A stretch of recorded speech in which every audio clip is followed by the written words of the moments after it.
Mesdames et messieurs, bonjour, j'espère que vous allez bien. Alors aujourd'hui nous allons réagir sur une vidéo, en tout cas une vidéo de LCI. Alors pour ceux qui viennent d'arriver, je vous salue en tout cas les gars. On n'oublie pas, on s'abonne à la chaîne, on partage les vidéos, on donne de la force en tout cas. Donc je disais, nous allons réagir sur une séquence passée sur LCI, la chaîne française de tout le monde, que tous nous connaissons. Donc nous allons réagir dessus. Qui est intitulé « Nous sommes la prochaine cible de la Russie, alerte le secrétaire général de l'OTAN Mark Rutte ».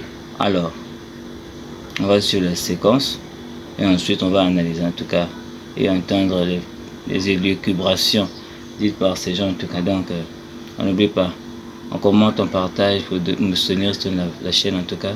C'est important les gars, ça permet de donner la force à la chaîne et de la visibilité en tout cas. Passons à la vidéo. Alors. International qui est très très chaud. Figurez-vous que le secrétaire général de l'OTAN, Magali Lunel, Mark Rutte, a encouragé les alliés à intensifier leurs efforts en matière de défense. Nous sommes, a-t-il dit, la prochaine cible de la Russie. Il a dit beaucoup de choses d'ailleurs. Hein, C'était un discours extrêmement grave prononcé hier à Berlin. Effectivement, le patron de l'OTAN qui nous prévient, nous tous, hein, Européens, il va falloir vraiment arrêter d'être naïfs et se préparer psychologiquement. Vous avez tous en tête les images de la Seconde Guerre mondiale. Vous avez peut-être tous des bribes de témoignages directs de vos grands-parents. Eh bien, c'est à ça qu'il faut se préparer. Pas la guerre hybride, pas la guerre un peu lointaine. Non, non. Cette guerre véritable, il faut se préparer, nous et aujourd'hui. Écoutez Mark Rutte. We are Russia's next target. Nous sommes la prochaine cible de la Russie. Alors les gars, on s'arrête là d'abord. Rappelez-vous du temps où sur LCI, ces propagandistes disaient à tout moment, la Russie n'a plus d'armes, la Russie n'a plus d'armée, son armée est en déliquescence, ils se prennent des fessées, ils ne feront rien. Vladimir Poutine a 14 cancers, il va mourir, la Russie va perdre la guerre. Et aujourd'hui, on se rend compte que le vent a tourné. Les mêmes qui disaient que la Russie allait perdre, ce sont les mêmes encore qui se mettent à paniquer. Ouh là là, la Russie va nous envahir. Quelle Russie? Celle qui n'a pas d'armes, celle qui n'a pas de missiles, celle qui récupère les puces électroniques dans la machine à laver. L'armée des pelles va envahir la grande et puissante Europe. Ah là là, qu'elle est belle en tout cas. Comme on le dit toujours, le temps rattrape tous ces abrutis là. Et qu'ils disaient du n'importe quoi. Regardez sa gueule en tout cas. C'est du n'importe quoi. On écoute la suite. Nous sommes déjà en danger. Lorsque je suis devenu secrétaire général de l'OTAN, j'ai averti que ce qui se passe en Ukraine pourrait également arriver aux pays alliés, que nous devons adopter un état d'esprit de guerre. Alors, il dit, nous devons adopter un état d'esprit de guerre. Sont-ils pas déjà en guerre? Ils l'ont dit. Nous menons une guerre à la Russie. Ils mènent leur guerre à travers l'Ukraine par intermédiaire. L'Ukraine n'est qu'un proxy. Rappelez-vous les paroles de Bruno Le Maire. Nous menons une guerre économique contre la Russie. Ils sont déjà en guerre. À quoi bon le dire alors? Quand on donne des armes à un pays qui tire et tue les soldats du pays voisin, c'est la guerre. Alors pourquoi le dire? Pourquoi le dire encore? Ce n'est pas un secret de polichinelle. Ils ne nous apprennent rien encore à part de la manipulation bien sûr. On écoute la suite. Je crains que trop de gens soient tranquillement complaisants. Trop de gens ne ressentent pas l'urgence. Et trop de gens croient que le temps joue en notre faveur. Alors, il parle de complaisance. Donc pour lui, il faut que les gens soient tordus comme cette élite européenne. La Russie ne veut du mal à personne en tout cas. La Russie règle ses affaires avec l'Ukraine car vous l'avez poussé à faire ça. Et là, ils viennent crier au loup alors qu'ils ont créé ce problème. Comment ces gens, ils sont incroyables.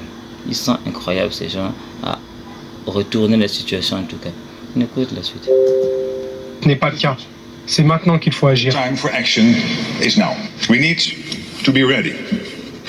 Nous devons être prêts, car à la fin de ce premier quart du XXIe siècle, les conflits ne se livrent plus à distance.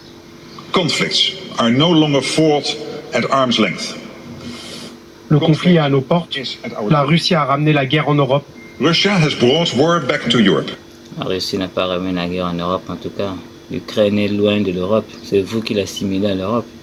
L'Ukraine, jusqu'en 2019, la grande majorité des Français ne savaient pas où la mettre sur une carte. C'est une guerre que vous avez préparée. Rappelez-vous les paroles de Angela Merkel et de François Hollande. Les accords de Minsk II n'ont été signés que pour préparer l'Ukraine à une future guerre contre la Russie. Leur but c'était quoi? D'affaiblir la Russie. Rappelez-vous quand ils faisaient sur leur plateau, dans leur délire, comment est-ce qu'on va couper la Russie en parties, on va la découper en morceaux. Rappelez-vous. Et là ils disent n'importe quoi. Non, la Russie ne répond qu'aux provocations de ceux qui ont créé ce conflit, et à savoir les Occidentaux avec leurs parents américains. Et les Ukrainiens ne sont que des victimes, ne sont que des sacrifiés dans cette affaire. On écoute la suite. Et nous devons nous préparer à une guerre d'une ampleur comparable à celle qu'ont enduré nos grands-parents et nos arrière-grands-parents. Voilà. Bonjour Magali Barthès. Vous avez entendu la fin là? Nous devons nous préparer à une guerre telle que nos parents et nos grands-parents l'ont connue. Là, ça veut dire, on n'est plus dans la guerre hybride là. On est même plus dans des missiles envoyés depuis la Russie. Alors, revenons sur la fameuse guerre hybride. Je n'ai jamais compris ce concept-là.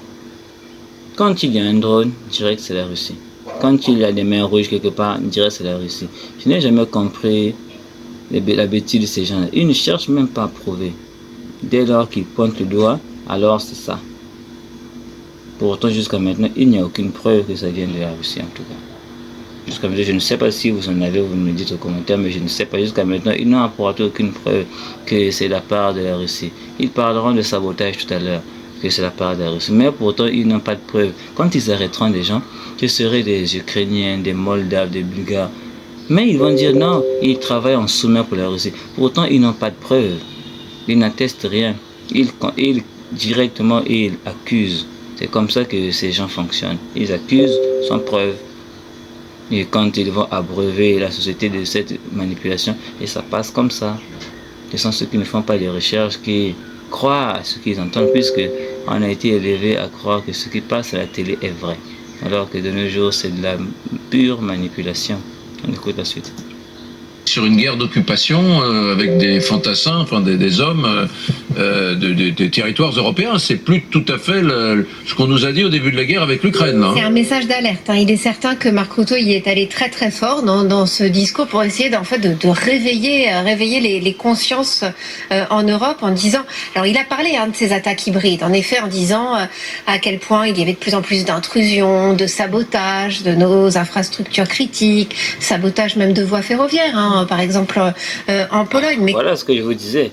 Ils parleront de sabotage, mais pourtant, ils n'ont pas de preuves. Mais ils accuseront la Russie quand même. Il peut y avoir des gens mal intentionnés dans le pays, ça ne manque pas. Et on connaît comment l'Occident actuellement est en insécurité. Il y a des gens qui n'aiment pas le gouvernement, ils veulent les nuire. Ils vont le faire. Mais non, on accusera la Russie comme d'habitude, comme on cherche un bouc émissaire.